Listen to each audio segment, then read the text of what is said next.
What happens when the fairy tale shatters? Rosalind Vance was living a dream, married to billionaire titan Damian Blackwood, pregnant with their first child, residing in a sprawling Manhattan penthouse.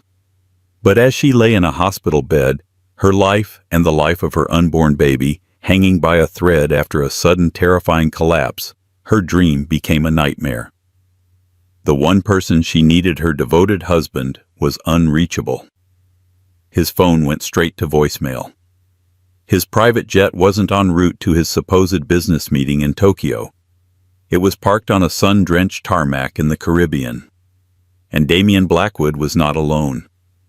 The story you are about to hear is a chilling tale of betrayal, greed, and a mother's ferocious will to survive. The crystal chandeliers of the Blackwood penthouse on Park Avenue seemed to weep, their light fracturing into 1,000 lonely shards across the polished marble floors. Just hours ago, this space had been prepped for joy. Baby blue and silver balloons were meant to bob against the 20-foot ceilings. A 5-tier cake from a celebrity baker was scheduled for delivery. It was the day of Rosalind Vance's baby shower, an event orchestrated to be the talk of New York's elite.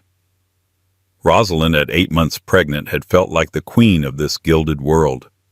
She'd walked through the grand living room that morning, a hand resting protectively on her swollen belly, a soft smile on her lips. She traced the spine of a leather-bound book on Damian's mahogany desk, his scent a crisp, expensive mix of sandalwood and ambition lingering in the air. He'd called her that morning, his voice a smooth baritone crackling slightly over the satellite phone. "I'm so sorry I'm missing this, my love," Damian Blackwood had said.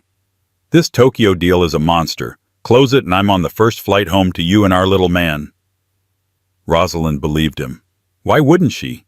For 3 years, Damian had been her everything. He'd swept her off her feet, a bright, unassuming art historian, and brought her into a world of unimaginable luxury and power. The Blackwood name was practically royalty in the world of finance and real estate. And he had chosen her. He'd always made her feel chosen, cherished. The first pang of pain had been sharp, sudden, and terrifying. She'd dismissed it as a Braxton Hicks contraction, something her doctor had prepared her for. She was reaching for a glass of water when the second wave hit, a brutal, wrenching cramp that stole her breath and sent a spray of icy fear through her veins.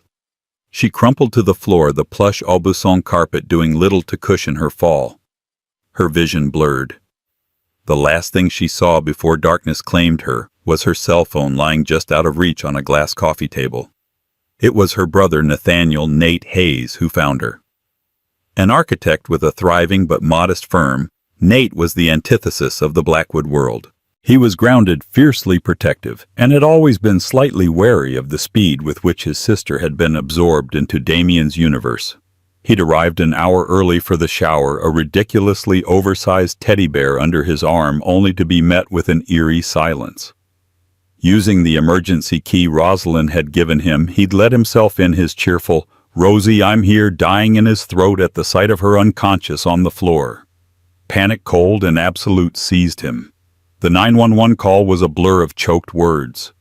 The paramedics were a whirlwind of calm, professional urgency. As they loaded his sister onto a gurney, her face as pale as porcelain, Nate's hand instinctively went to his pocket for his phone. He had to call Damian. The first call went straight to voicemail. "Hi, you've reached Damian Blackwood. I'm currently unavailable. Please leave a message." The voice was polished, confident, and utterly detached from the unfolding horror. Nate tried again. Voicemail. And again. Voicemail. He called Damian's personal assistant, a perpetually flustered woman named Bethany. "I'm sorry, Mr. Hayes, Mr. Blackwood is in flight to Tokyo. All communications are down as per standard procedure. He's not to be disturbed." "This is a medical emergency," Nate yelled into the phone, his voice echoing in the now cavernous, silent penthouse. "His wife has collapsed. She's pregnant. They're taking her to Lenox Hill Hospital right now." I will do what I can," Bethany stammered. "I will try to get a message to the cockpit crew via satellite relay, but I can't promise anything." At the hospital, the news was a relentless barrage of clinical, terrifying terms. severe placental abruption, maternal hemorrhaging, fetal distress. Emergency cesarean section is our only option. Nate stood alone in the sterile waiting room, the giant teddy bear now slumped in a chair beside him, a pathetic, fluffy monument to a day that had gone horribly wrong. He was Rosalind's emergency contact, her next of kin on the forms, a role that should have been Damien's. He fielded calls from bewildered friends and family, canceling the shower with a leaden voice. Hours bled into one another. He paced, he prayed, he called Damien's phone another 20 times. Voicemail. Always voicemail. Frustration curdled into a dark, ugly suspicion. Damien ran a multi-billion-dollar empire. He was a man who could move markets with a single phone call. The idea that he was completely unreachable felt wrong. It felt like a lie, driven by a gut feeling he couldn't ignore. Nate made another call. This one wasn't to a friend or family member. It was to an old college acquaintance, a man who now worked in a niche field tracking private aviation for high-net-worth clients. "It's a weird request. I know, Mark," Nate said, his voice low. "But can you check the tail number on Damien Blackwood's Gulfstream G650? It's N91DB. He's supposed to be flying to Tokyo, but I need to be sure." There was a pause, the sound of furious typing. "Nate," Mark said a minute later, his voice strange. "That's not right." "What's not right?" Nate asked, his heart hammering against his ribs. "The flight plan for N91DB wasn't filed for Tokyo," Mark said slowly. "It was filed for a private airstrip in the Caribbean. The flight departed Teterboro 4 hours ago." Nate felt the blood drain from his face. "The Caribbean? Where in the Caribbean?" Another few seconds of typing. "According to the transponder data, the jet landed 30 minutes ago, on the island of St. Barthélemy, St. Bart's." The name hit Nate like a physical blow. St. Bart's, the playground of the rich and famous, an island known for sun sand and secrecy. It was not a place one went for a monster business deal. In that moment, as a doctor walked toward him with a grave expression, Nate knew. He knew with a sickening certainty that while his sister was fighting for her life and the life of their child in a cold New York hospital room, her billionaire husband was somewhere warm, sunny, and very, very far from where he was supposed to be. And he was not alone. The carefully constructed facade of Rosalind's perfect life had just been shattered, and the truth was about to be more devastating than he could ever imagine. The world for Rosalind and her baby had shrunk to the rhythmic beep and hiss of machines in the intensive care unit. After a grueling 5-hour surgery, she was stable but weak, drifting in a morphine-induced haze. Her son, delivered at just 32 weeks, had been whisked away to the NICU. He was tiny, fragile, and fighting for every breath. Nate had seen him for a fleeting moment through the glass of an incubator, a mess of wires and tubes attached to a perfect miniature human being. He'd been named Arthur, a name Rosalind and Damien had chosen together in happier times. A strong, classic name. Kingly. Now it just felt achingly vulnerable. Nate sat by Rosalind's bedside, her hand cool and limp in his. The sight of her so diminished and pale against the stark white sheets ignited a cold, hard fury in his chest. St. Bart's. The name echoed in his mind, a taunt. He couldn't sit still. He couldn't wait. Leaving a message with the head nurse to call him the second she stirred, he left the hospital and went to a place he never thought he'd need, the Midtown office of Frank Costello, private investigator. Costello was a man who looked like he'd been carved from granite and left out in the rain. A former NYPD detective, he operated out of a cramped, cluttered office that smelled of stale coffee and cynicism. He listened to Nate's story without interruption, his gaze sharp and assessing. "Let me get this straight," Costello said, his voice a low, gravelly rumble. "Wife has a near-fatal emergency. Billionaire husband is supposed to be in Tokyo, but his jet is in St. Bart's. You want me to find out what he's doing there and who he's with?" "Yes," Nate said, his voice tight. "I want proof. I want pictures. I want to know everything. This kind of work isn't cheap, kid, especially on short notice and offshore." "I don't care about the cost." Nate replied, pulling out his checkbook. "My sister's life has been turned upside down. She deserves the truth." Costello looked at the younger man's determined face, then nodded slowly. "I have a contact on the island. A good photographer. Paparazzi, but discreet when the money's right. I'll make the call." As Costello worked his grim magic, Nate was left to drown in memories. He remembered Rosalind's wedding day, the way she'd looked at Damien, her eyes shining with absolute adoration. Damien had been charming, attentive, a perfect gentleman. He'd even pulled Nate aside during the reception. "I know she's your little sister," Damien had said, clapping a hand on Nate's shoulder. "I want you to know I'll spend my life making her happy. I'll protect her from everything." Protect her. The words were now a bitter poison in Nate's memory. 24 hours later, Costello's promised email arrived. The subject line was Stark Blackwood. Nate's hand trembled as he clicked it open. The attachment contained a series of high-resolution photographs. The quality was exceptional, the content soul-crushing. There was Damien Blackwood not in a suit but in crisp white linen trousers and a light blue shirt unbuttoned to reveal a tan chest. He was laughing, his head thrown back, a picture of carefree relaxation. He was seated at an outdoor table at a chic, exclusive beach club. The turquoise water of the Caribbean sparkled behind him. And across the table from him, her hand resting intimately on his, was a woman. She was stunning in a way that was both intimidating and impossibly glamorous. High cheekbones, a cascade of raven black hair, eyes hidden behind oversized designer sunglasses.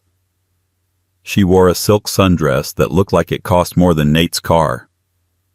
In one photo, she leaned across the table and kissed Damien, a long, languid kiss that was anything but secret. Another photo showed them walking along a private beach, his arm draped possessively around her shoulders. Costello had included a brief report. Subject: Damien Blackwood. Location: Eden Rock, St. Bart's. Companion: Genevieve Dubois, French national. Former runway model, now a purported art consultant and socialite, well known in European circles. They checked into a private villa 2 days ago. Booked for the week. Genevieve Dubois. Nate typed the name into a search engine. The results were a curated gallery of a jet-set life photos from the Cannes Film Festival, the Monaco Grand Prix, a charity gala in London. In many of them, she was on the arm of a powerful man. But the most recent articles mentioned her connection to the art world, brokering multi-million-dollar deals for anonymous collectors. The betrayal was no longer a suspicion. It was a brightly lit, full-color reality. Damien hadn't just lied about a business trip. He had constructed an elaborate deception to steal away for a romantic tryst with his mistress while his wife, carrying his child, was left alone in New York. A call from the hospital interrupted his dark thoughts. It was the nurse. "Mr. Hayes, your sister is awake. She's asking for you." Nate rushed back to Lenox Hill, the sickening photos burning a hole in his phone's memory. He found Rosalind sitting up slightly, her eyes wide with a mixture of confusion and fear. "Nate," she whispered, her voice raspy. Is our baby okay?" Nate took her hand, forcing a gentle smile that felt like a mask. "He's a fighter, Rosie. A real little fighter. He's in the NICU, but he's stable. The doctors are optimistic." Relief washed over her face, followed immediately by another question. "Damien, have you reached him? Does he know he must be worried sick?" Nate's heart broke. The innocence, the unwavering faith in her husband was still there. He couldn't tell her. Not now. Not when she was this fragile. The connection's been bad. He lied, the words tasting like ash. His assistant said they're having trouble with the satellite comms on the jet. "I'm sure he'll call the second he lands." Rosalind nodded, accepting the lie, her brow furrowed with worry for her husband, not for herself. Poor Damien. He's going to feel so guilty for not being here. You have to tell him it's not his fault. It just happened. Nate could only nod, a knot of rage and grief tightening in his gut. He knew with dreadful certainty that Damien Blackwood felt no guilt at all. As Rosalind closed her eyes, exhausted, Nate looked out the hospital window at the cold, gray city. He thought of the sun-drenched beach, the laughing man, and the beautiful woman by his side. The fight for Rosalind and Arthur's health was in the hands of the doctors. But the fight against Damien Blackwood had just begun, and Nate would be its first soldier. The arrival of Victoria Blackwood was not an entrance. It was an occupation. She swept into the sterile quiet of the hospital's private wing like an Arctic front trailed by two stern-looking men in dark suits who were clearly not doctors. Victoria Damien's mother was a woman forged from old money and unyielding will. Her silver hair was coiled into an impeccable chignon, her couture suit was armor, and her eyes, the same piercing gray as her son's, held no warmth, only appraisal. She bypassed the nurse's station as if it were invisible, her heels clicking in imperious rhythm on the polished floor. She found Nate sitting vigil outside Rosalind's room. "Nathaniel," she said, her voice crisp and devoid of sympathy. It was not a greeting, it was a summons. "I need an update, the exact situation." Nate stood his own grief momentarily eclipsed by a wave of dislike for this woman. He had only met her a handful of times, and each encounter had left him feeling like a specimen under a microscope. "Rosalind is stable, but she lost a lot of blood. The baby Arthur is in the NICU. He's premature, but they're hopeful," he said, keeping his voice level. Victoria's gaze flickered with something not concern but calculation. "And Damien, have you made contact?" "His phone goes to voicemail," Nate said, watching her carefully. "His office said he was in flight to Tokyo and unreachable." Victoria's lips thinned into a bloodless line. "An unfortunate complication. I've taken the liberty of dispatching a message through more effective channels. He is being recalled. The Tokyo deal can be postponed." She made it sound like she was recalling a faulty appliance, not summoning a son to his wife's and child's side. "I need to see Rosalind," she announced, moving toward the door. "She's sleeping," Nate said, instinctively stepping to block her path. "The doctor said she needs absolute rest." Victoria's eyes narrowed. "I am her mother-in-law. I am the grandmother of that child in the NICU. I will not be told when I can and cannot see my family." The sheer audacity of it, the ownership in her tone, made Nate's blood run cold. Before he could argue further, a doctor, a kind-faced woman named Dr. Sharma, intervened. "Mrs. Blackwood," she said firmly, "your daughter-in-law is my patient, and she is in a very delicate state, both physically and emotionally. Rest is paramount. No visitors outside of her brother for now. That is my final word." Victoria looked at Dr. Sharma as if she were an insect, but the doctor held her ground. Thwarted, the matriarch turned her attention back to Nate, gesturing for him to follow her to a private waiting area down the hall. "This is a disaster," she said once they were alone, her voice a low, intense hiss. "The press will get wind of this. A Blackwood heir born under emergency circumstances. The rumors will fly. We need to control the narrative." Nate stared at her, aghast. "Control the narrative? Victoria, Rosalind almost died. Your grandson is fighting for his life in an incubator."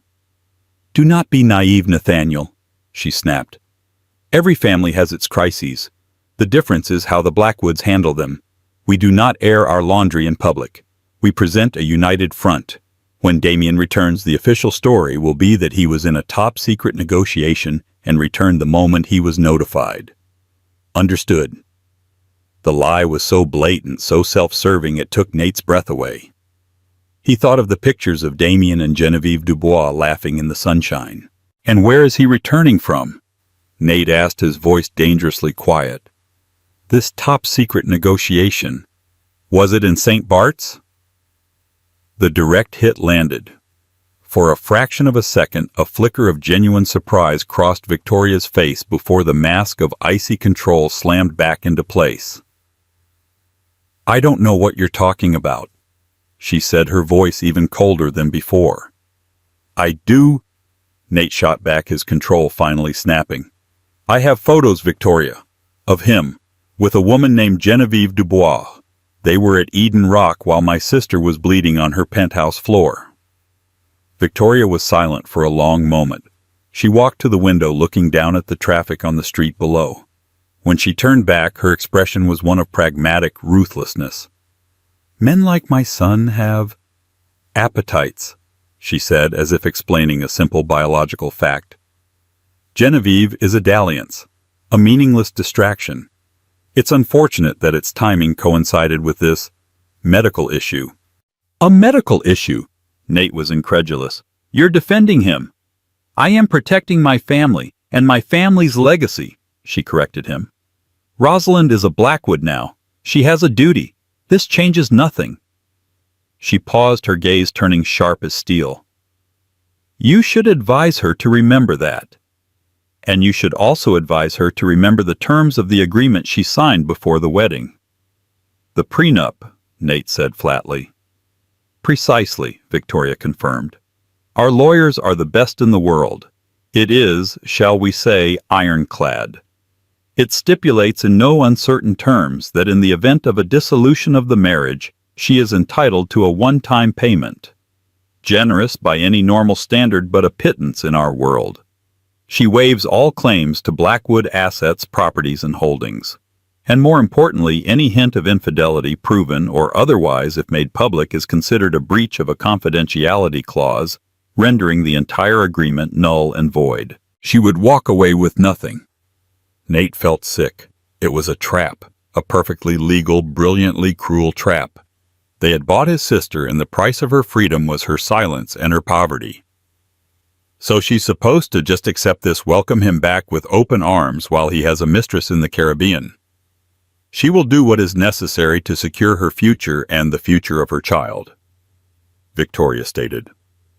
The Blackwood name provides a life of privilege and protection. Arthur is a Blackwood. He will be raised as one. Rosalind is his mother. She will be well cared for as long as she is sensible. The threat was unmistakable. Play along or be cast out and left with nothing, not even the resources to fight for her own son. The Blackwood Wall wasn't just about controlling the press. It was about controlling people. It was a fortress of money, power, and lawyers, and they had just surrounded his sister. As Victoria turned to leave, her composure absolute, she delivered one final chilling remark. "For what it's worth, Nathaniel," she said, pausing at the door, "I did warn Damien that this particular girl, Genevieve, was more trouble than she was worth. He can be headstrong." She knew. The final piece clicked into place. Victoria had known about the affair all along. She hadn't cared about the betrayal, only about its potential to become a public relations problem. Nate was left alone in the silent room, the true nature of the family his sister had married into laid bare. They weren't just dysfunctional, they were predatory. And Rosalind, waking up to a world of pain and fear, had no idea she was sleeping in the lion's den. The haze of medication lifted slowly, peeling back layers of pain to reveal a stark new reality. Rosalind's first lucid thoughts were of her baby, Arthur. Nate had been her rock, his constant presence a comfort, his reassurances about the baby a lifeline. But she needed to see for herself. Against the doctor's initial advice, she insisted.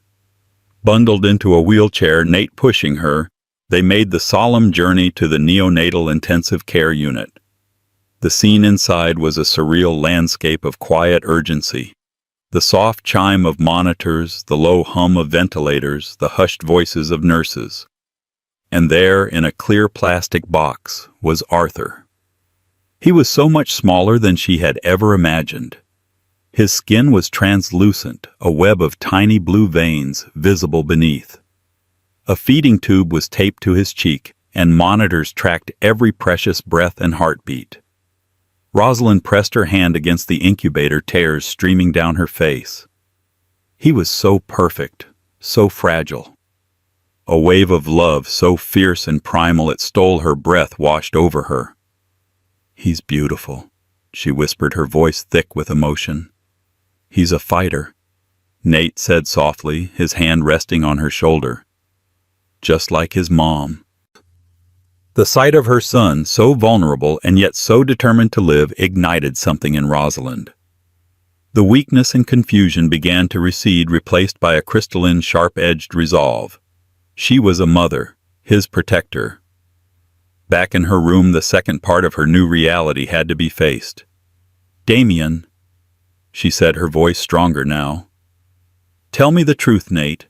No more lies about bad connections. Where is he?"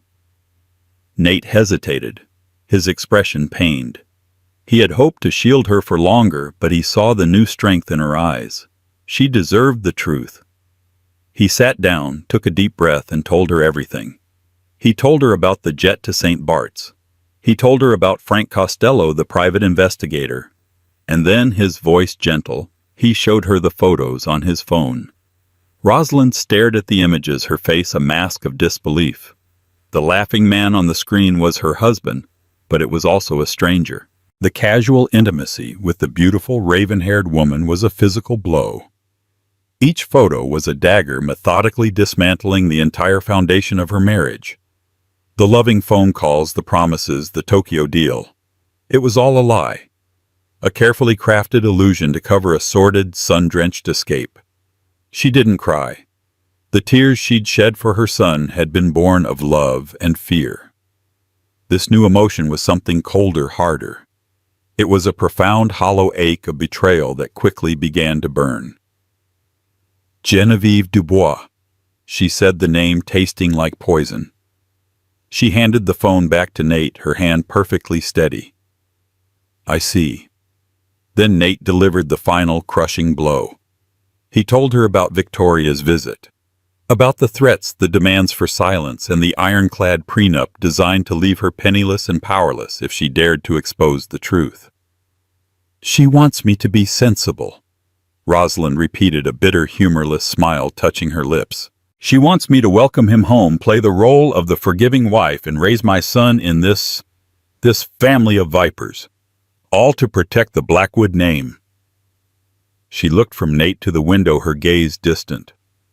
For 3 years she had lived inside the gilded cage, believing it was a palace.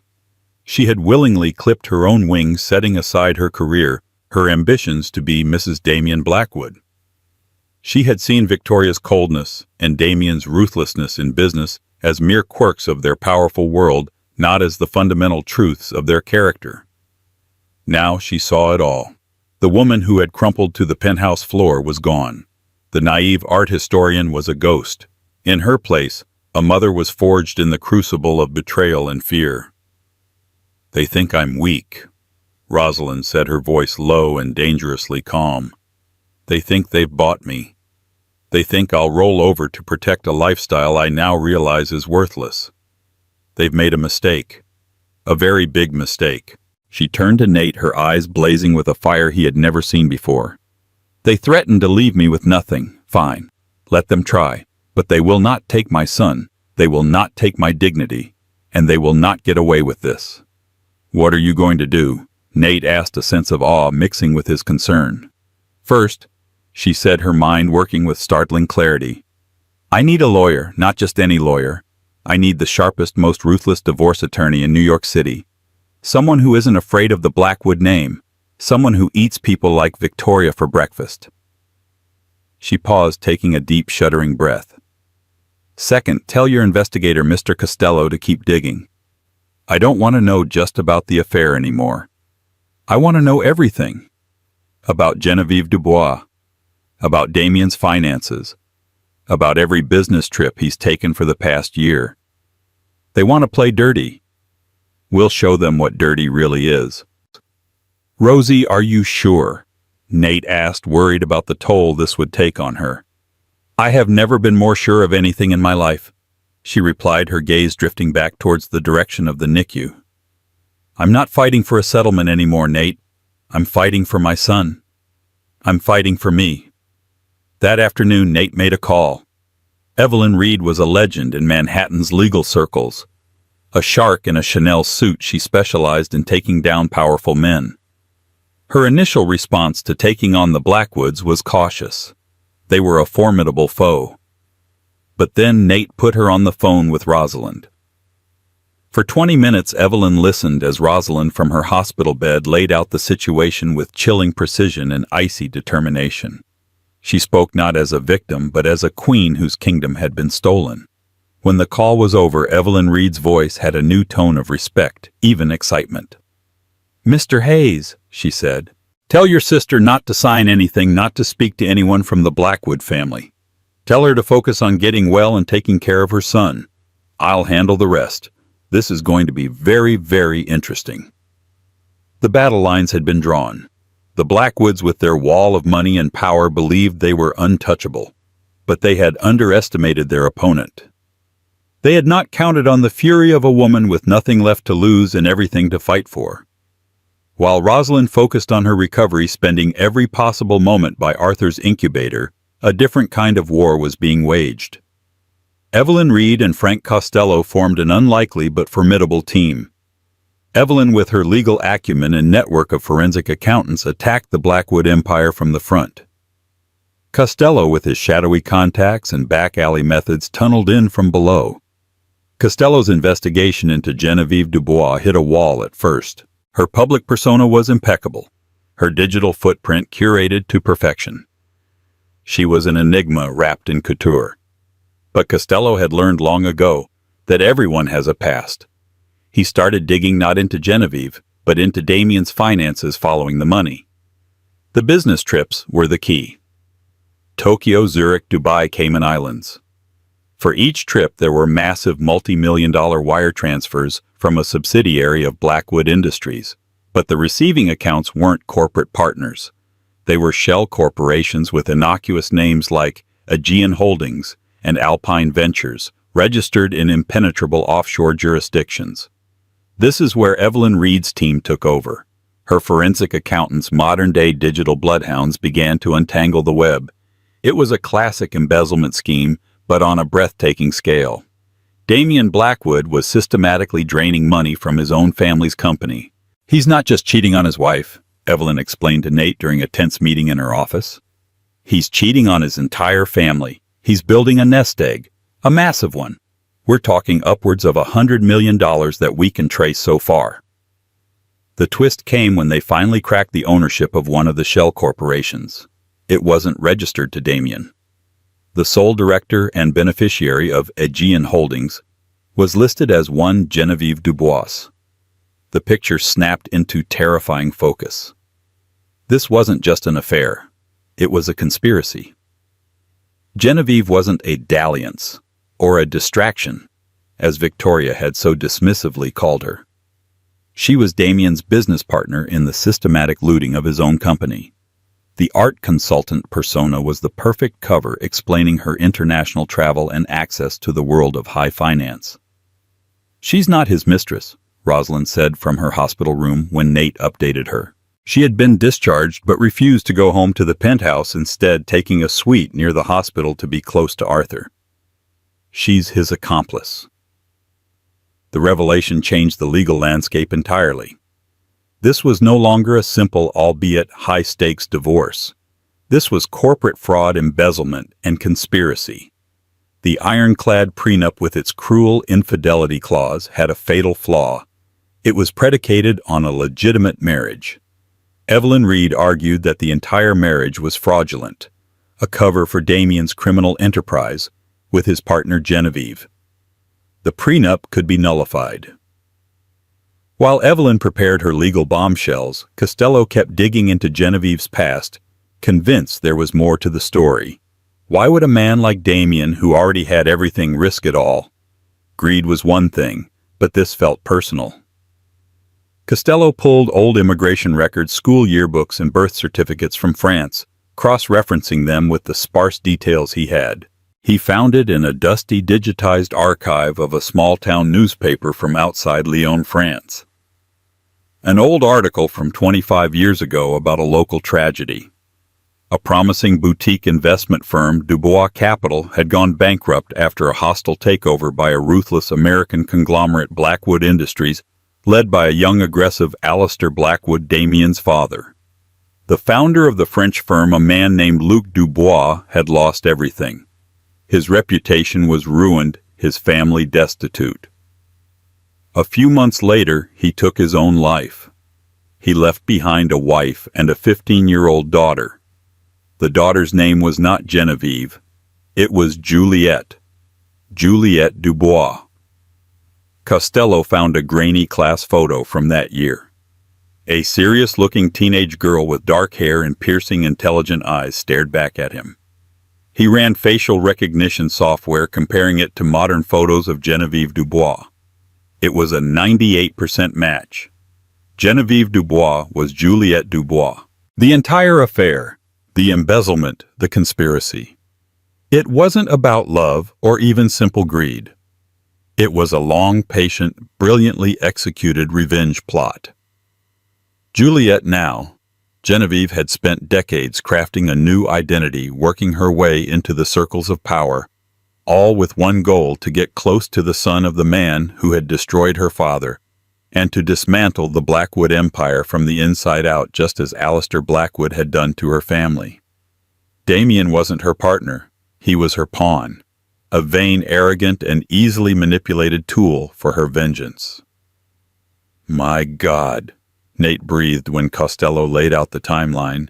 She's been playing him the entire time. Looks like it, kid, Costello grunted. She found his weakness, his ego, and his wallet, and she exploited it masterfully. He probably thinks this whole thing was his idea. The information was dynamite. They now understood the motive. They had the proof of the fraud, and they had the key to unlocking the entire conspiracy. Evelyn Reed advised them to hold the information about Genevieve's true identity. It was their trump card to be played when it would cause the most damage. The stage was being set for a confrontation. Damien, recalled by his mother, was on a flight back to New York, blissfully unaware of the storm that was about to break. He was walking back into what he believed was a messy domestic situation he could control with money and intimidation. He had no idea he was walking into a trap, one set not only by his vengeful lover, but also by the wife he had so carelessly discarded. Damien Blackwood stepped off his private jet at Teterboro looking more annoyed than remorseful. He wore a tailored suit, his face set in a mask of grim impatience. The St. Bart's tan was a stark, almost insulting contrast to the gray New York sky. His mother Victoria was waiting for him on the tarmac, her face a thundercloud. "What in God's name were you thinking, Damien?" she hissed, foregoing any greeting. "The entire board is in a panic, and your wife—" "I'll handle Rosalind," he cut in, his voice sharp with arrogance. "A bigger check, a new piece of jewelry. She's emotional. It will pass. Now what's the damage with the press?" His complete lack of concern for his wife or son was chillingly clear. For Damien, this was a problem of logistics and public relations, not a human crisis. Victoria filled him in on the situation as their car sped toward Manhattan, briefing him on the official story they were to present. He barely listened. He'd handled bigger problems than this. His first stop was the hospital. He planned to make a brief perfunctory appearance, show his face, and then get to the real work of damage control at his office. He strode into the private wing, projecting an aura of authority, expecting to find a tearful, broken wife he could easily placate. He found something else entirely. Rosalind was waiting for him, not in her hospital bed, but sitting in a chair. She was dressed in simple but elegant clothes. She was pale and thinner, but her eyes held a strength he had never seen before. Beside her stood Nate, his arms crossed, his expression one of pure contempt. "Rosalind, my love." Damien began, his voice oozing a practiced sincerity that had always worked before. "I came as soon as I heard. I was in a complete dead zone. I had no idea." "Save it, Damien," Rosalind said, her voice calm and clear. It didn't waver. "Save the lies for the press. I'm not interested." Damien was taken aback. This was not the reaction he had anticipated. "Darling, you're not well. You've been through a trauma. You're not thinking clearly." "On the contrary," she replied, her gaze unwavering. "I have never thought more clearly in my entire life. I had a lot of time to think while you were enjoying the sunshine in St. Bart's." The name hung in the air between them. Damien's face tightened. "Nate has been filling your head with poison. This is a misunderstanding." "Was it a misunderstanding when you kissed her on the beach?" Rosalind asked, her voice still unnervingly steady. Or when you transferred $12 million to a shell company called Aegean Holdings last month, a company registered to one Genevieve Dubois. The blood drained from Damien's face. The arrogance vanished, replaced by a flicker of pure panic. He looked from Rosalind to Nate, his mind racing. How could they possibly know that? What? What are you talking about? He stammered. I'm talking about fraud, Damien. Rosalind continued, pressing her advantage. I'm talking about you and your partner systematically embezzling hundreds of millions of dollars from Blackwood Industries, from your own family. At that moment the door opened and Victoria Blackwood swept in, having heard the raised voices from the hall. She saw the look on her son's face and the cold fury on Rosalind's, and she knew she had lost control of the situation. Rosalind, this is not the time or the place, Victoria said, her voice like ice. You are hysterical. Don't you dare call me hysterical, Rosalind snapped, finally rising to her feet. The full force of her anger, controlled until now, was unleashed. Your son, the man I married, left me to nearly die while he conspired with his mistress to steal from you. And you knew. You knew about the affair, and you did nothing but worry about the family's reputation. You ungrateful little... Victoria began, but Nate stepped forward. Say one more word to my sister and you'll be dealing with me, he said, his voice a low growl. Damien, cornered and desperate, turned on Rosalind. You'll regret this. You signed the prenup. You try to expose me, you'll walk away with nothing. You'll never see a dime. The prenup? Rosalind gave a short, sharp laugh, devoid of humor. My lawyer seems to think that a contract predicated on a fraudulent marriage isn't worth the paper it's written on, especially when one of the signatories was actively engaged in a criminal conspiracy throughout the duration of the marriage. That's a game for the courts to decide, Damien. And I have a feeling the federal prosecutors will be very interested in my story. The threat of federal involvement of the entire Blackwood Empire being put under a federal microscope finally hit Victoria. This was no longer a family squabble. This was a potential cataclysm. But Nate held the final devastating card. You're a fool, Damien, Nate said, stepping forward. You think you've been in control of this? You think she's in love with you. You don't know anything, Damien snarled. I know that your brilliant, beautiful partner, Genevieve Dubois, isn't who you think she is, Nate said, watching Damien's face intently. You see, her real name is Juliette Dubois. Damien just stared, confused. The name meant nothing to him, but it meant everything to Victoria.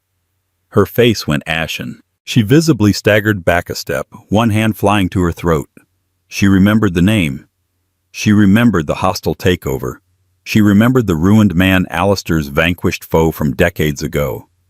Her father was Luc Dubois, Nate continued, his voice hammering home the final nails in the coffin. Does that name ring a bell, Victoria? The man your husband Alistair crushed on his way to the top. The man who killed himself after Blackwood Industries destroyed his life. This was never about you, Damien. You were just the tool. This was about revenge. She played you from the very beginning. She used your greed and your ego to get close enough to burn your father's empire to the ground. And you handed her the matches. The truth crashed down on Damien with the force of a physical blow. The stolen moments, the whispered plans, the shared secrets, it was all a lie. He wasn't the mastermind. He was the mark. The perfect, arrogant fool. He looked at his mother, whose horrified expression confirmed everything. He looked at Rosalind, his discarded wife, who now stood before him as his executioner. In that sterile hospital corridor, the Blackwood dynasty, built on decades of ruthless ambition, finally came crashing down. Not from a rival corporation or a market crash, but from the inside, brought down by the ghosts of its past and the woman it had so grievously underestimated. The fallout was swift and spectacular. The story, leaked not by Rosalind, but by a disgruntled Blackwood Industries board member trying to save his own skin, exploded across the media. It was a scandal of epic proportions, embezzlement, a long con revenge plot, a high society affair, and a critically ill wife and newborn at its center. The headlines were brutal. Blackwood Empire rocked by fraud and betrayal. The Heiress's Revenge. How Juliette Dubois toppled a dynasty. The SEC and the FBI descended on Blackwood Industries, freezing assets and seizing records. Damien Blackwood was arrested in his penthouse, the photographer's flashbulbs a merciless storm. The image of him being led away in handcuffs, his face a mixture of disbelief and humiliation, became iconic. Victoria Blackwood, stripped of her power and influence, became a recluse. The Wall Street queen was forced to watch as her husband's legacy and her son's future were dismantled piece by federal investigators. The Blackwood name, once a symbol of power, was now synonymous with scandal and crime. Genevieve Dubois, or Juliette, vanished. She had played her part perfectly. While authorities managed to claw back a significant portion of the embezzled funds from the more easily traced accounts, it was discovered that tens of millions had been moved through a labyrinth of cryptocurrency and anonymous international transfers. She had secured her victory and disappeared like a phantom, her father's ghost finally avenged. But for Rosalind, the fall of the House of Blackwood was just noise in the background. Her world was quiet, focused and centered around a single tiny heartbeat. Her son Arthur, after weeks of touch-and-go struggle in the NICU, was finally getting stronger. The day she was able to hold him for the first time without the barrier of an incubator cradling his small, warm body against her chest was her true victory. In that moment, the pain of Damien's betrayal and the stress of the legal battle faded into insignificance. This was all that mattered. With the prenup invalidated by the overwhelming evidence of criminal fraud, Evelyn Reed negotiated a substantial settlement for Rosalind from the frozen, untainted Blackwood assets. It wasn't the fortune Damien controlled, but it was more than enough to ensure that she and Arthur would be secure for the rest of their lives. It was just as clean and simple. She didn't stay in New York.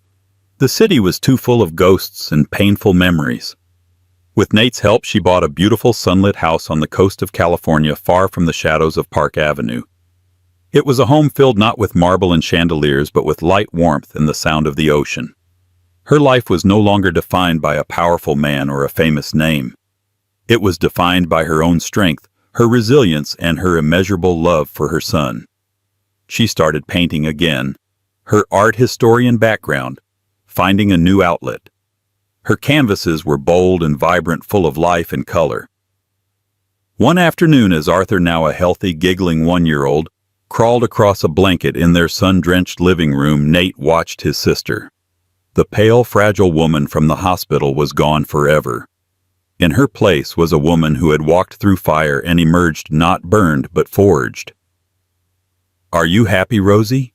he asked softly. Rosalind looked at her son, then out at the sparkling blue Pacific Ocean. A genuine, peaceful smile graced her lips.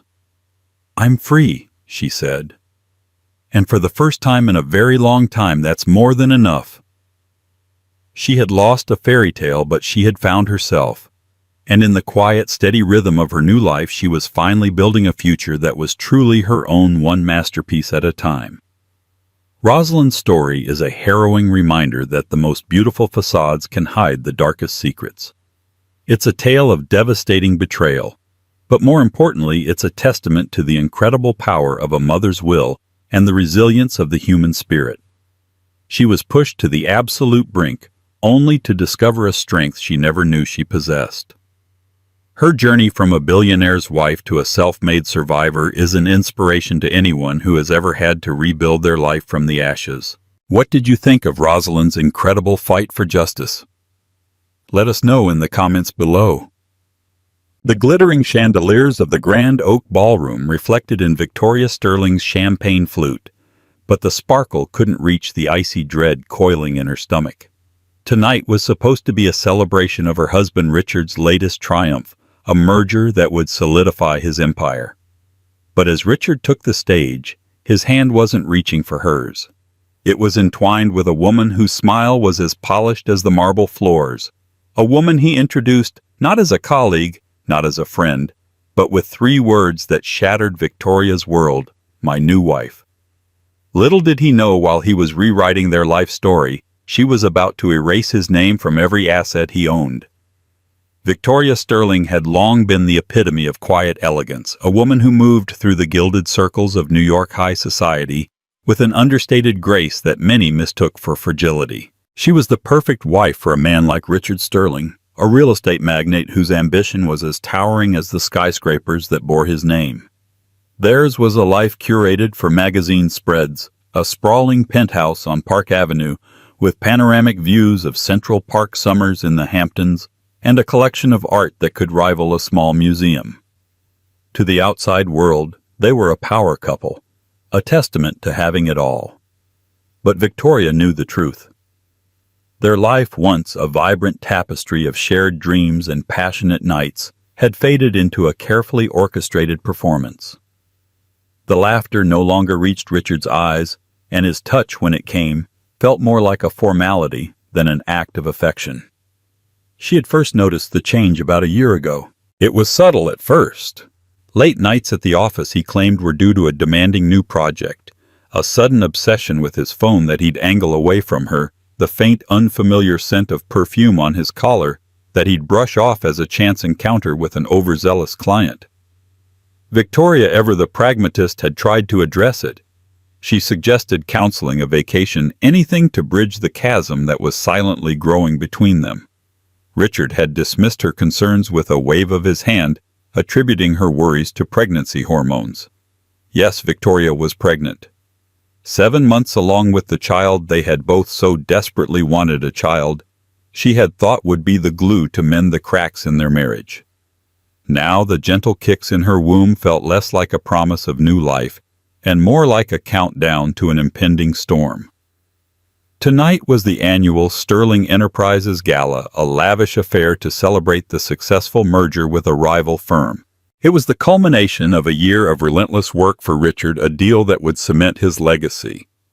Victoria had spent the afternoon in a flurry of preparations, her personal stylist fussing over the deep sapphire gown that cascaded over her baby bump, a team of hair and makeup artists sculpting her into the perfect image of a billionaire's wife. But beneath the layers of silk and diamonds, a sense of unease gnawed at her. Richard had been unusually distant all week, his conversations clipped and his eyes holding a secret she couldn't decipher. As she stood before the full-length mirror, her hand resting protectively on her stomach, she couldn't shake the feeling that she was adorning herself for a sacrifice. The woman staring back at her was beautiful, poised, and utterly alone. The drive to the Grand Oak Ballroom was silent, the tension in the back of the Rolls-Royce so thick she could have cut it with the diamond-encrusted knife she'd received as a wedding present. Richard was engrossed in his phone, a small, tight smile playing on his lips as he typed. He didn't notice the way her hands trembled in her lap, or the way her gaze lingered on his profile, searching for a flicker of the man she had married. The ballroom was a sea of familiar faces. Business partners, rivals, and the city's elite, all swathed in couture and dripping with jewels.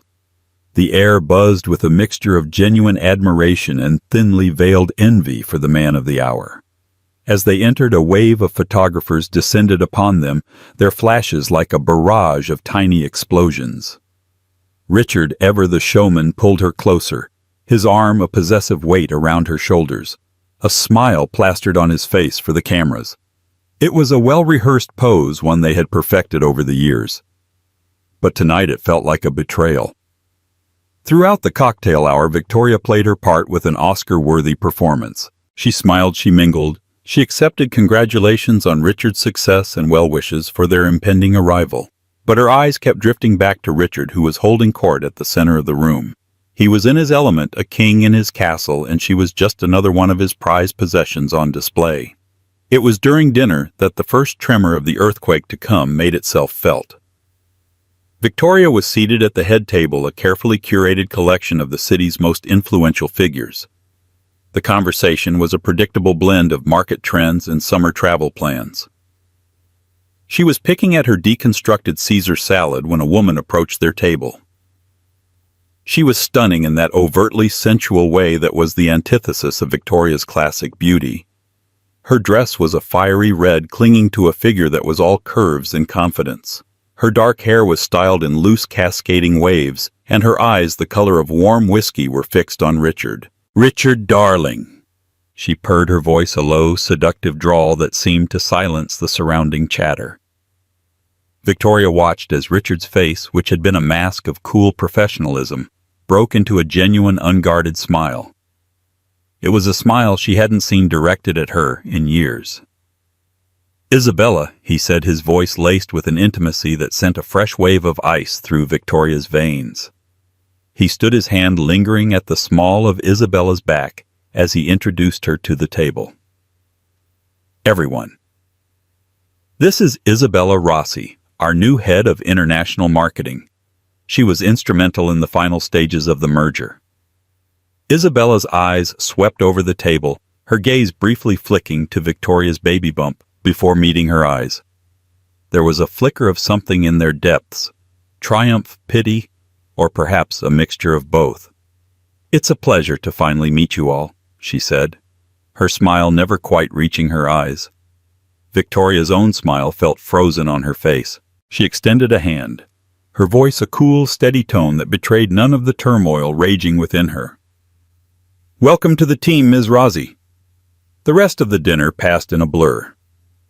Victoria couldn't taste the seared scallops or the perfectly aged filet mignon. The lively conversation around her faded into a dull roar. The only thing she could focus on was the way Richard's attention kept drifting back to Isabella. The subtle glances, the shared smiles, the easy camaraderie that spoke of a history Victoria was not a part of. She felt a hand on her arm and turned to see her father, a retired judge with a sharp mind and an even sharper intuition, his brow furrowed with concern. "Are you all right, Victoria? You look pale." She forced a reassuring smile. "Just a little tired, Dad. This baby is taking all my energy." But her father's gaze was fixed on Richard, who was now laughing at something Isabella had whispered in his ear. When he looked back at Victoria, his expression was grim. He knew just as she did that this was more than just a passing flirtation. This was a paradigm shift, a tectonic plate moving beneath the foundations of their lives. As the dessert plates were cleared and the waiters began to pour the celebratory champagne, Richard stood, tapping his glass for attention.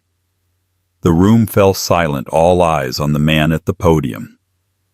Victoria's heart began to pound a frantic rhythm against her ribs. She had a premonition, a cold, sickening certainty that what he was about to say would change everything. He began with the usual platitudes, thanking his team, his partners, the board of directors. He spoke of the future of expansion of a new era for Sterling Enterprises. And then he paused, his eyes scanning the crowd until they landed not on Victoria, but on Isabella. "This merger is not the only new chapter in my life," he began, his voice ringing with a conviction that made Victoria's blood run cold. He beckoned for Isabella to join him on the stage. She moved with the fluid grace of a predator, her red dress a slash of color against the dark suits and muted tones of the room. Richard took her hand, his thumb stroking the back of it as he turned to face the stunned audience. "As many of you know, my personal life has been in a state of transition." He glanced briefly, almost dismissively, in Victoria's direction. "Victoria and I have been separated for some time now." A collective gasp rippled through the ballroom. Victoria felt the blood drain from her face. It was a lie, a bald-faced, audacious lie. They lived in the same house, slept in the same bed, were expecting a child together. But Richard wasn't finished. He raised Isabella's hand to his lips, his eyes never leaving hers. "And so it is with immense joy that I introduce to you the future of Sterling Enterprises and the future of my life." He paused for dramatic effect, his voice dropping to a theatrical whisper that carried to every corner of the room. "My new wife, Isabella Sterling." The world tilted on its axis. The chandeliers seemed to sway, the chatter of the room dissolving into a deafening roar in Victoria's ears. She saw the flash of a diamond ring on Isabella's finger, a gaudy, ostentatious thing that was so unlike the classic elegance of the ring Richard had given her. She saw the triumphant smirk on Isabella's face, the smug satisfaction in her eyes. and she saw the cold, unapologetic finality in Richard's. He hadn't just been having an affair. He had been living a double life. He had replaced her not just in his bed, but in his entire world. And he had chosen to announce it in the most public, most humiliating way possible. In that moment, something inside Victoria snapped. The hurt, the betrayal, the humiliation, it all coalesced into a single white-hot point of rage. The fragile, graceful facade she had so carefully maintained for years shattered, and in its place was a woman of steel. She didn't scream. She didn't cry. She simply rose to her feet, her movements slow and deliberate, a queen surveying the ruins of her kingdom. She met Richard's gaze across the crowded room, and for the first time in a long time, she saw a flicker of fear in his eyes. He had mistaken her quietness for weakness, her grace for submission. He had made a fatal miscalculation. As the first shocked whispers began to ripple through the ballroom, Victoria turned and walked away, her head held high. She didn't look back. She didn't need to. The war had just been declared, and she was already planning her first move. He had introduced his mistress as his new wife. Tomorrow his pregnant and soon-to-be ex-wife would freeze his assets, and then she would dismantle his empire piece by piece. The walk out of the Grand Oak Ballroom was the longest of Victoria's life. Every step was a battle against the tidal wave of emotions threatening to consume her. The shocked faces of their friends and colleagues blurred into a kaleidoscope of pity and morbid curiosity. She could feel their eyes on her back, their whispers like 1,000 tiny needles pricking at her skin. But she didn't falter. Her spine remained ramrod straight, her chin held at an angle of defiance. She was a sterling, and she would not give them the satisfaction of seeing her crumble. The moment the heavy oak doors of the ballroom closed behind her, cutting off the cacophony of her public humiliation, her composure fractured. A single ragged sob escaped her lips, a sound of such raw anguish that it seemed to echo in the cavernous, empty hallway. She leaned against the cool marble wall, her hand pressed against her stomach as if to shield her unborn child from the shrapnel of his father's betrayal. Her driver, a kind elderly man named Arthur, who had been with her family for years, rushed to her side, his face etched with concern. "Mrs. Sterling, are you all right?" Victoria couldn't bring herself to speak. She simply nodded, a gesture that was more of a tremor than a confirmation. Arthur, with a discretion born of long years of service to the wealthy and their often dramatic lives, simply opened the door to the waiting Rolls-Royce and helped her inside. The drive back to the Park Avenue penthouse was a blur of city lights and silent tears. The glittering skyline that had once been a symbol of her and Richard's shared ambition now seemed to mock her, a constant reminder of the life that had been so cruelly snatched away. When she arrived, the apartment felt cavernous and cold, a mausoleum of broken promises. The photographs on the walls, a curated collection of their happiest moments, now felt like a cruel joke. There was a photo of them on their wedding day, Richard's eyes alight with what she had thought was love. Another of them in St. Bart's, their skin tanned and their smiles carefree. And the most recent one, a professional shot from a few months ago, her baby bump just beginning to show Richard's hand resting protectively on it. A lie. It was all a lie. With a surge of fury, she ripped the photo from the wall, the sound of shattering glass a satisfying counterpoint to the shattering of her heart. One by one, she tore down the images of their life together until the walls were bare and the floor was littered with the fragments of their shared past. Exhausted and emotionally drained, she sank onto the plush white sofa, the silence of the apartment pressing in on her. The rage that had sustained her had given way to a profound, bone-deep sorrow. How could she have been so blind? The signs had all been there, the late nights, the secret phone calls, the emotional distance. She had chosen to ignore them, to believe in the fantasy she had so desperately wanted to be real. She thought of the baby, her son, and a fresh wave of grief washed over her. He would be born into a broken home, a pawn in a war he had no part in starting. But as she cradled her belly, a new resolve began to take root in the barren landscape of her heart. She would not let Richard destroy their son's life as he had destroyed hers. She would fight not just for herself, but for her child. She picked up her phone, her fingers trembling as she scrolled through her contacts. There was only one person she could call, one person she knew would understand the intricacies of the world she was about to go to war with. The phone rang twice before a crisp, no-nonsense voice answered. Victoria. It's past midnight. Is everything all right? It was her father, Judge Robert Vance, a man whose reputation for integrity and sharp legal acumen was legendary in New York legal circles. He had retired from the bench 5 years ago, but his mind was as sharp as ever. Dad. Victoria's voice broke. I need you. Without hesitation, he replied, I'm on my way. An hour later, her father was sitting opposite her, a tumbler of whiskey in his hand, his face a grim mask as she recounted the events of the evening. She left nothing out, from the subtle signs of Richard's affair to the public brutal announcement of his new wife. When she had finished, the only sound in the room was the gentle clinking of ice in her father's glass. He took a long, slow sip before speaking, his voice calm and measured. The man is a fool, a cruel, arrogant fool. He leaned forward, his eyes the same shade of deep blue as hers, locking onto her own. But he has made a critical error. He has underestimated you, and that, my dear, is where we have the advantage.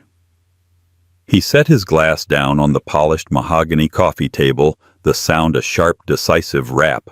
First thing in the morning, we call my lawyer. Not your and Richard's lawyer, not a family lawyer, my lawyer, a shark. We're going to hit him where it hurts Victoria. We're going to go after his money.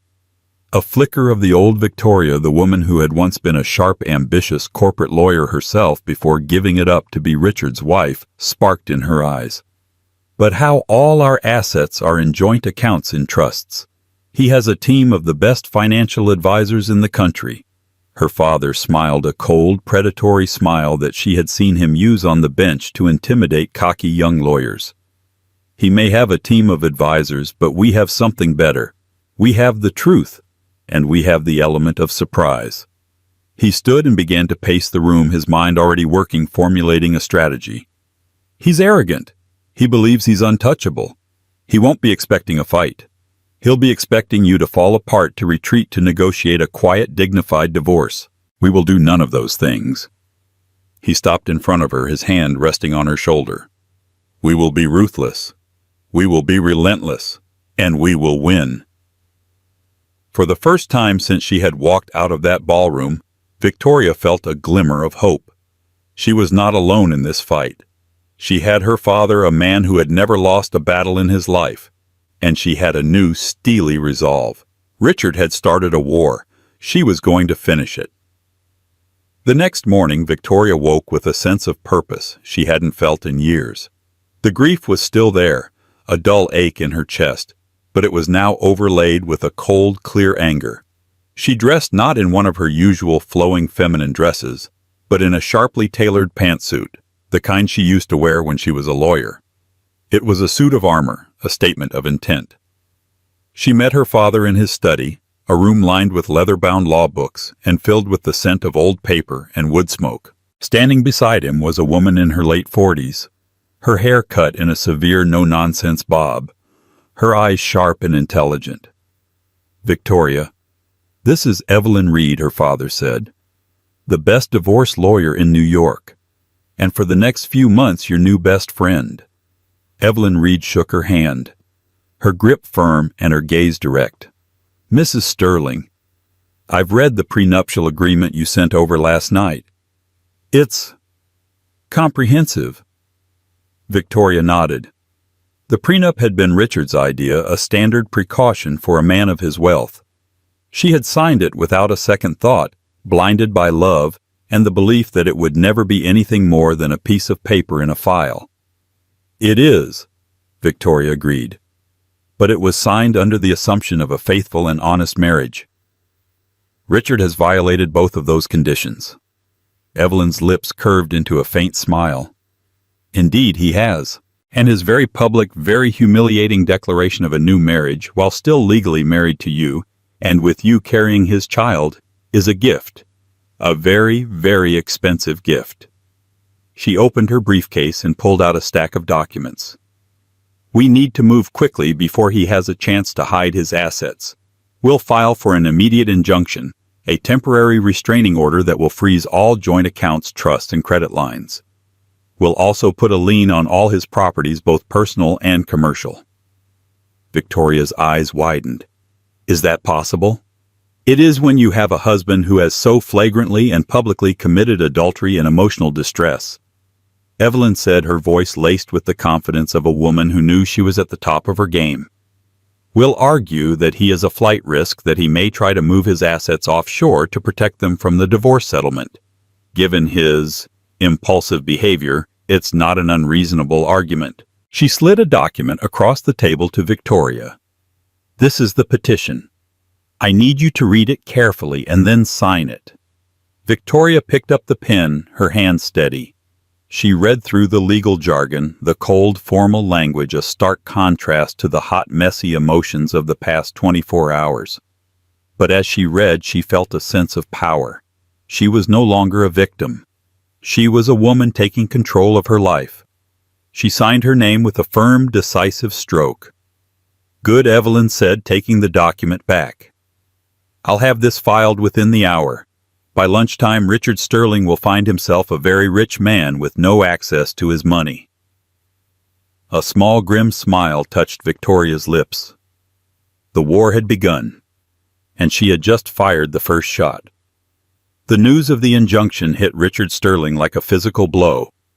He was in a board meeting, basking in the afterglow of his successful merger and his bold public declaration of his new life with Isabella. He was feeling invincible, on top of the world. And then his phone buzzed, a frantic text from his personal banker. All your accounts have been frozen. Call me immediately. Richard excused himself from the meeting, a knot of confusion and irritation tightening in his stomach. He dialed his banker, his voice sharp with impatience. What the hell is going on? I have a multi-million-dollar deal closing this afternoon. The banker's voice was strained, apologetic. I'm sorry, Richard. We received a court order this morning. A temporary restraining order. All your personal and business assets are frozen pending a court hearing. Richard's blood ran cold. On what grounds a petition filed by your wife, Victoria Sterling? The name hung in the air, a testament to his own monumental stupidity. Victoria. He had dismissed her, disregarded her, humiliated her. He had expected her to crumble, to retreat into her grief and accept a quiet, generous settlement. He had not expected this. He had not expected her to fight back. He ended the call, his hands trembling with a rage so intense it was almost blinding. He stormed back into the boardroom, his face a thunderous mask. The meeting is over, he snarled, his voice a low, dangerous growl. He turned to his personal assistant. Get Evelyn Reed on the phone. Now. He knew the name.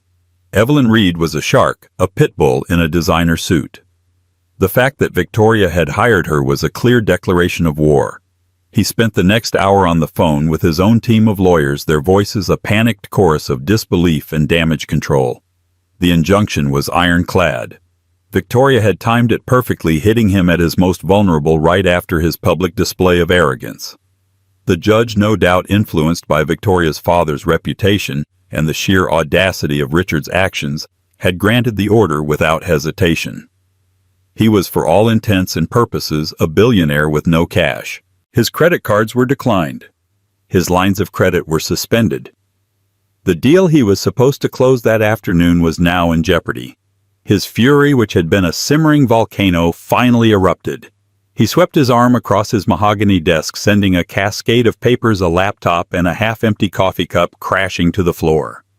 He let out a roar of pure, unadulterated rage, a sound that echoed through the hushed, terrified halls of Sterling Enterprises. He had built this empire from the ground up. He had clawed his way to the top of a ruthless, unforgiving industry. He would not be brought down by a woman he had so carelessly cast aside. He grabbed his phone and dialed Victoria's number. It went straight to voicemail. He tried again and again, each unanswered call fueling his rage. He left a string of increasingly vitriolic messages, his voice raw with a mixture of threats and disbelief. "How dare you, Victoria? After everything I've given you, you'll regret this. I'll see you in court. I'll take everything. You'll be left with nothing. Do you hear me? Nothing." But his threats felt hollow even to his own ears. He had no power here. She had outmaneuvered him, outsmarted him. She had taken his greatest strength, his wealth, and turned it into his greatest weakness. Meanwhile, Victoria was in Evelyn Reed's office, a calm oasis of muted colors and quiet professionalism in the heart of the city. She had listened with a detached sense of vindication to the increasingly frantic messages from Richard. She felt no fear, only a cold, hard certainty that she had made the right decision. "He's panicking," Evelyn said, a small, satisfied smile on her lips. "And when people panic, they make mistakes." She slid a new set of documents across the table to Victoria. "This is a list of forensic accountants, the best in the business. We need to find out exactly what he's worth where all his money is hidden. Richard is a smart man. He'll have offshore accounts, shell corporations, assets hidden in places we don't even know exist." Victoria nodded her mind, already shifting into the familiar analytical mode of her former legal career. "I can help with that. I may have been out of the game for a while, but I know how he thinks. I know the kinds of risks he's willing to take." She remembered conversations she had overheard, late-night phone calls she had pretended not to listen to, hushed meetings with men whose names she had committed to memory. She had a wealth of information, a roadmap to Richard's hidden empire that she had never realized she possessed. For the first time in a long time, she felt a sense of her own power, a power that had nothing to do with her husband's name or his money. It was her own intelligence, her own resilience, her own strength. The rest of the day was a whirlwind of meetings and phone calls. Victoria and Evelyn assembled their team, a formidable force of legal and financial experts. They worked with a quiet, focused intensity fueled by a shared sense of purpose and a righteous anger. That evening, as Victoria returned to the empty penthouse, she found a package waiting for her. It was from her father. Inside was a small velvet box. She opened it to find a single, exquisitely crafted gold key. Attached to it was a note written in her father's elegant, familiar script. "For your new home, a new start. You are stronger than you know, Victoria. And you are not alone." The address was for a brownstone in the West Village, a beautiful historic building on a quiet, tree-lined street. A place that was hers and hers alone. She looked around the penthouse at the bare walls and the lingering ghosts of a life that was no longer hers. She felt a pang of sadness, a final fleeting moment of grief for the love she had thought was real. And then she turned and walked away, the gold key clutched in her hand.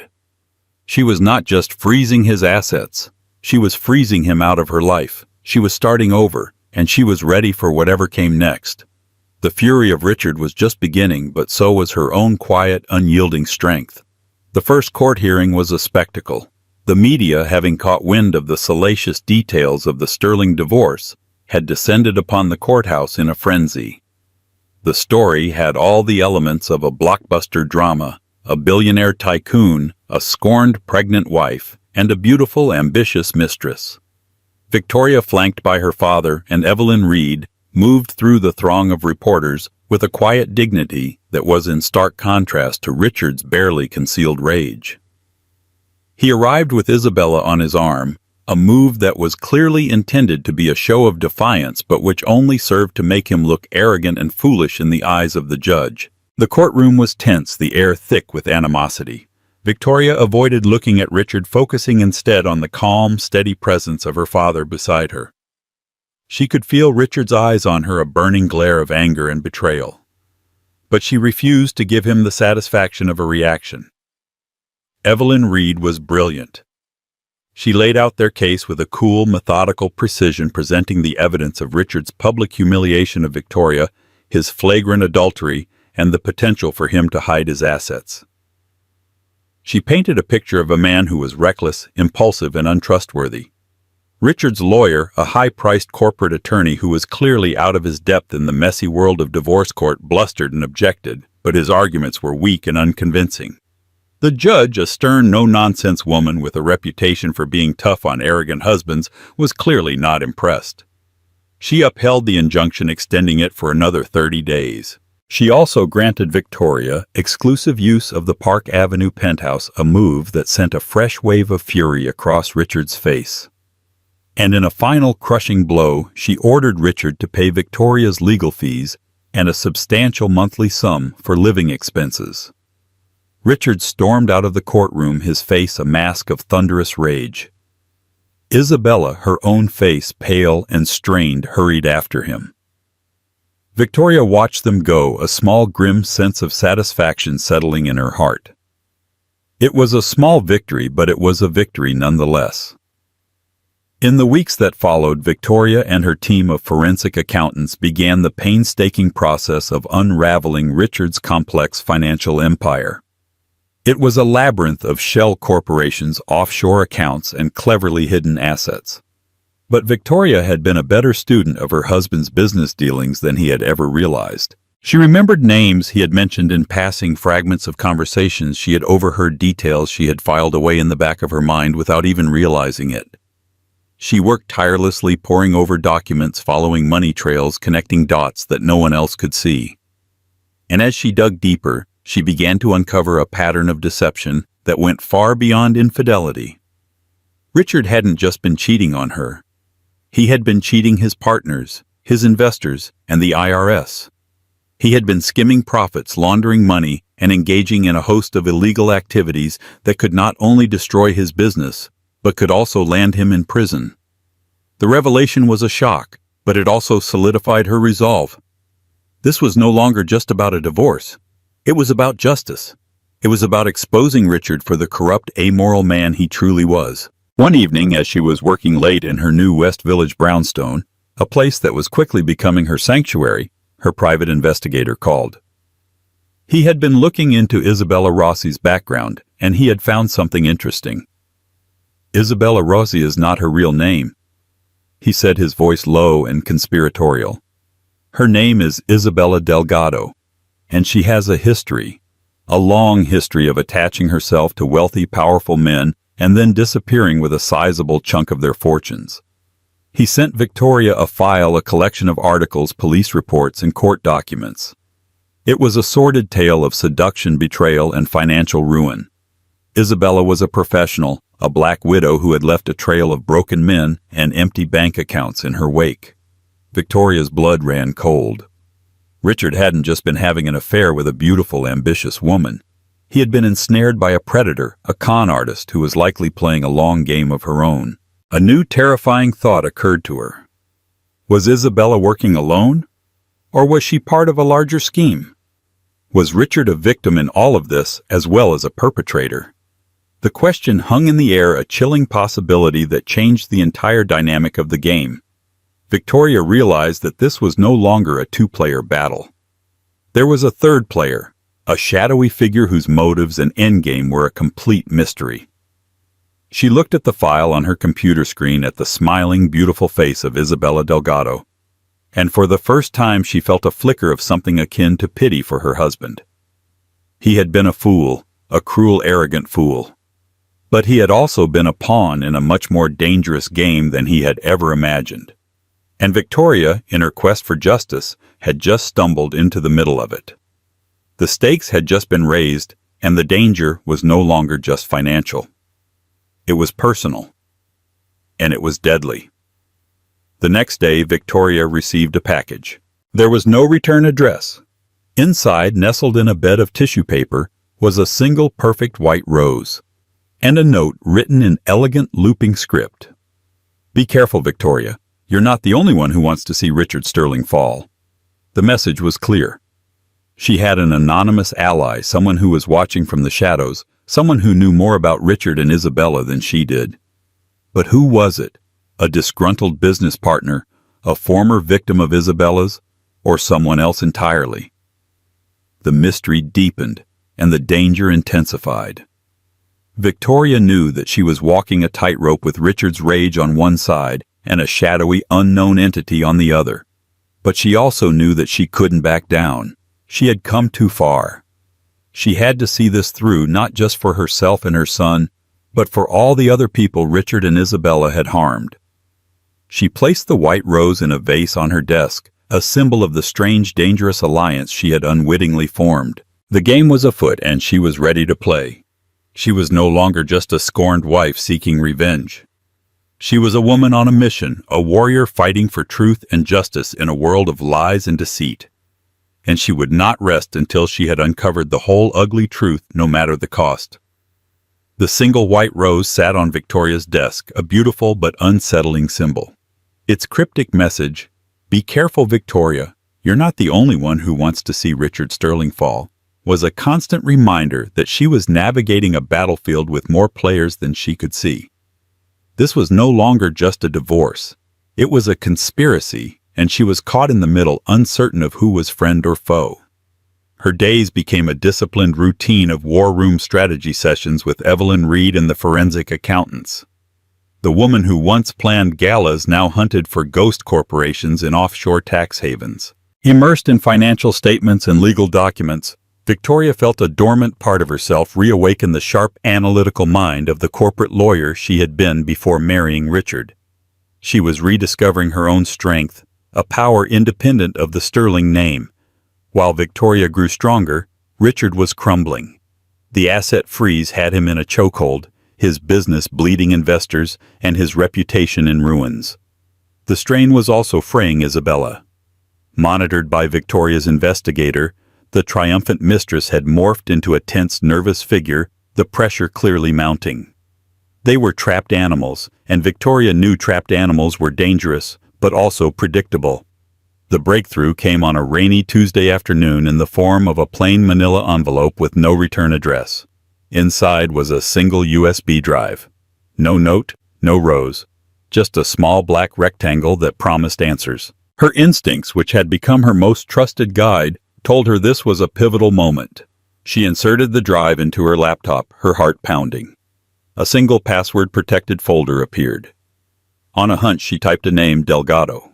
It opened. What she found was staggering.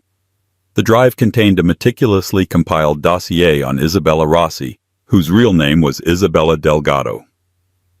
It detailed a sordid history of seducing wealthy, powerful men and then vanishing with their fortunes. But the truth was even more complex. The drive held copies of emails, text messages, and recorded phone calls between Isabella and a male collaborator. They spoke of Richard as the mark and the merger as the payday. Their plan was cold and clinical. Isabella would secure her position as the new Mrs. Sterling, and then together they would bleed Richard's empire dry. The most chilling revelation was that this collaborator wasn't just a partner in crime. He was Isabella's husband. They were a professional team of predators.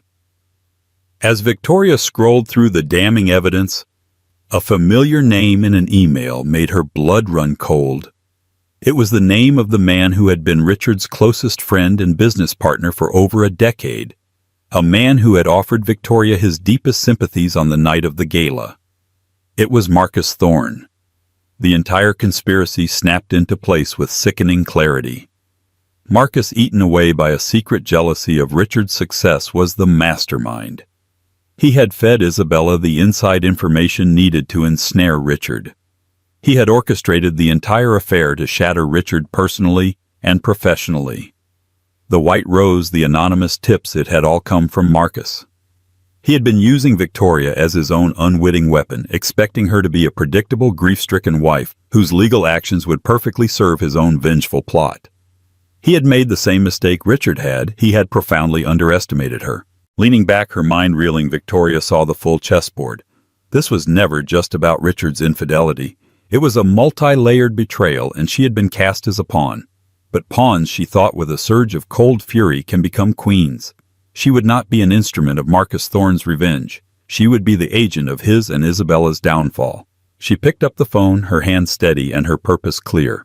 "Dad," she said, her voice calm and resolute. "I know who our anonymous ally is. He isn't our ally at all. And I know exactly what we need to do." Victoria walked into Evelyn Reed's office the next morning not as a victim but as a strategist. She laid out the evidence from the USB drive detailing the entire sordid plot. Evelyn's professional composure was tinged with awe. "This is criminal," the lawyer stated. "Conspiracy, fraud, extortion. We take this to the district attorney." "We will," Victoria agreed, "but we're going to do it my way." Hey. A plan was already forming in her mind, a trap not just for Isabella, but for the puppet master himself. She would turn their own conspiracy against them. The game had changed, and Victoria was about to make her move. The plan was a masterpiece of psychological warfare, as audacious as it was brilliant. It hinged on exploiting the very greed and arrogance that had driven her enemies. Victoria, guided by Evelyn and her father, was no longer just a participant in this war. She was its architect. The first move was to create an illusion, a ghost asset so tantalizing it would be impossible for Marcus and Isabella to ignore.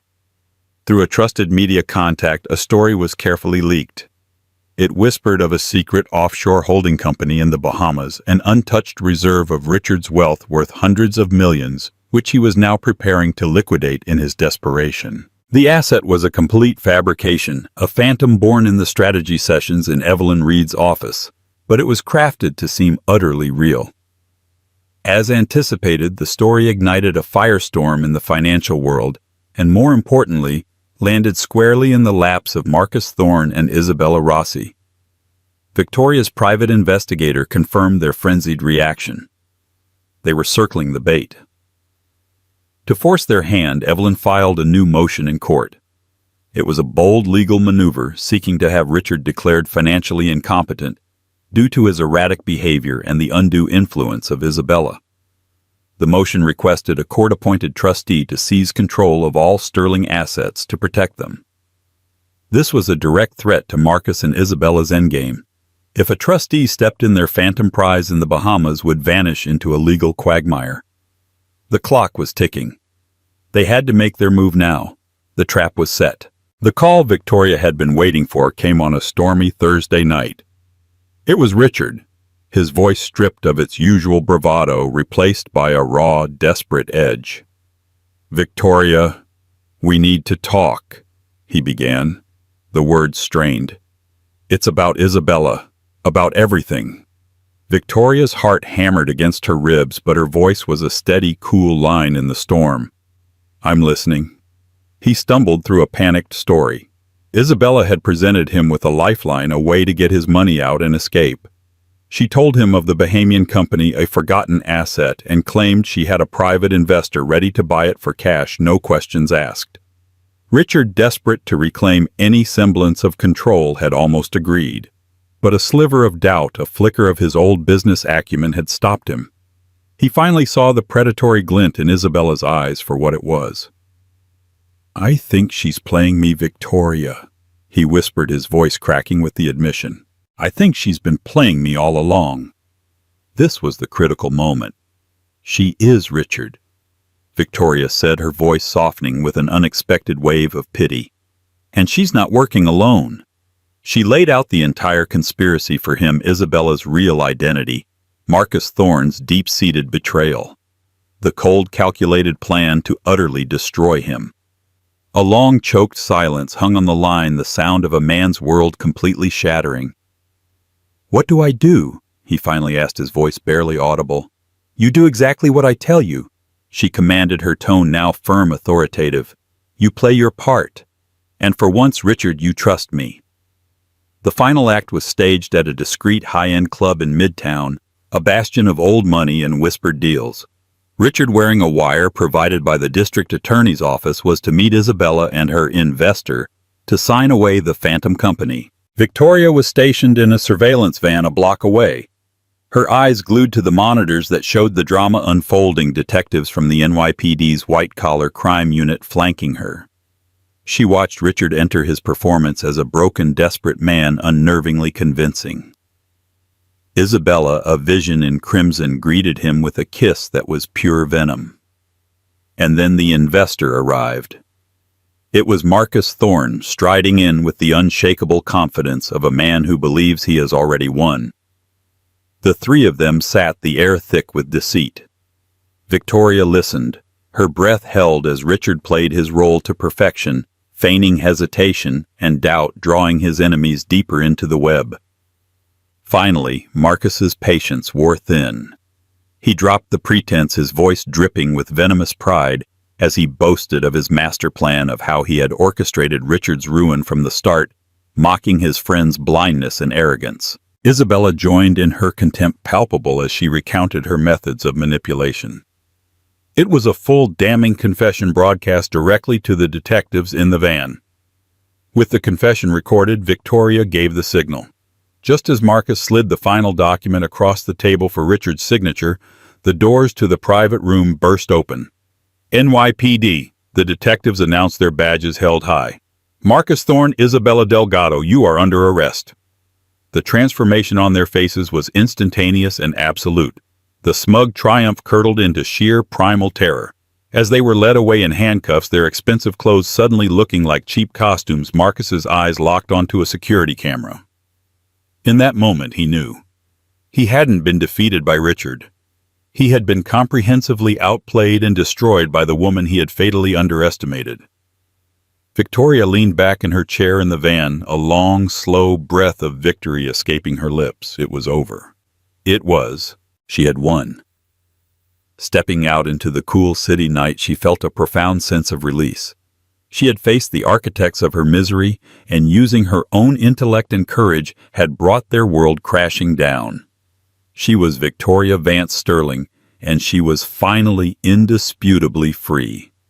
In the aftermath of the arrests, the full scope of Marcus Thorne's and Isabella Delgado's deception was laid bare for the world to see.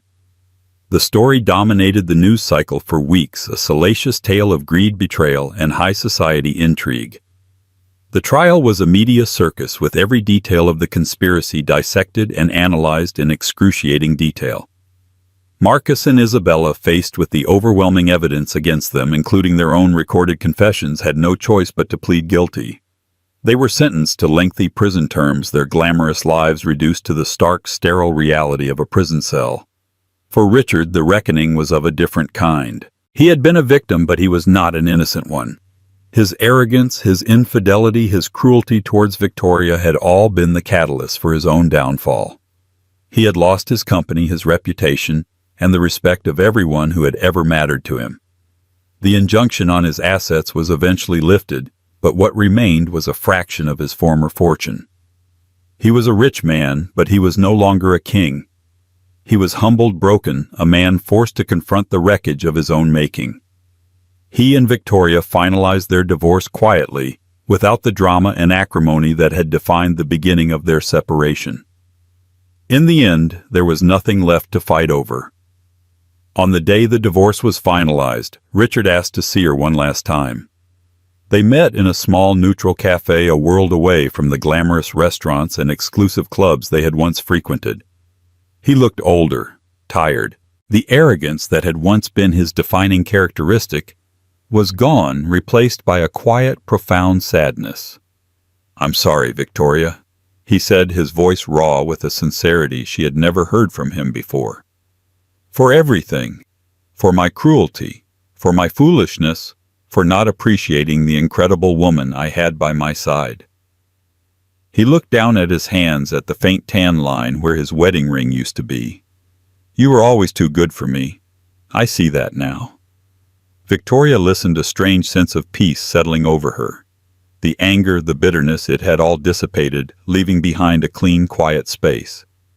"I forgive you, Richard," she said, and she meant it. "Not for you, but for me. I can't carry that anger with me into my new life." She stood to leave, her hand resting for a moment on her now prominent baby bump. "I wish you well, Richard. I hope you find some peace." And with that she walked away, leaving him to his coffee and his regrets. It was the final, definitive end to a chapter of her life that had been defined by him. A few weeks later, Victoria gave birth to a healthy, beautiful baby boy. She named him Nicholas, after her grandfather, a man of quiet strength and unwavering integrity.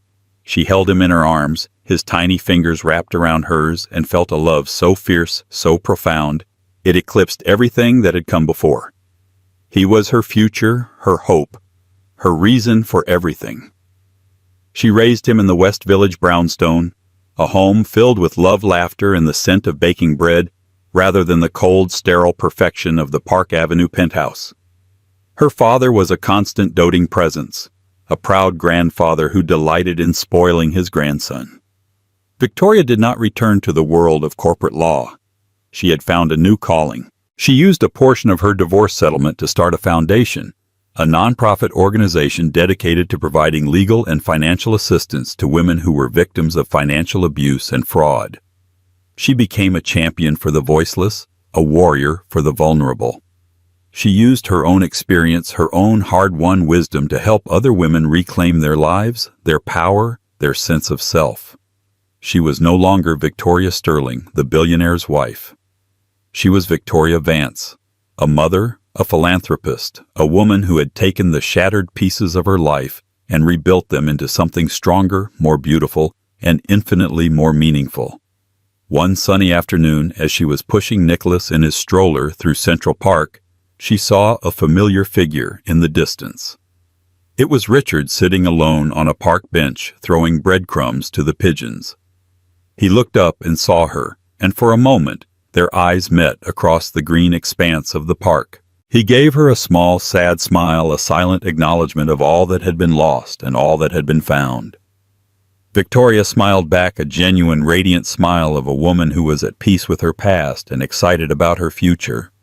And then she turned and continued on her way, pushing her son towards the playground, towards the laughter and the sunshine, towards the beautiful, ordinary, extraordinary life that she had built for herself. The drama was over. The story was hers to write. And it was just beginning. The story of Victoria Sterling is a powerful reminder that the greatest strength is often forged in the deepest betrayal. She transformed from a scorned wife into a master of her own destiny, proving that with intelligence, courage, and a refusal to be a victim, you can not only survive the storm, but also learn to command the winds. Her journey from heartbreak to empowerment is a testament to the resilience of the human spirit.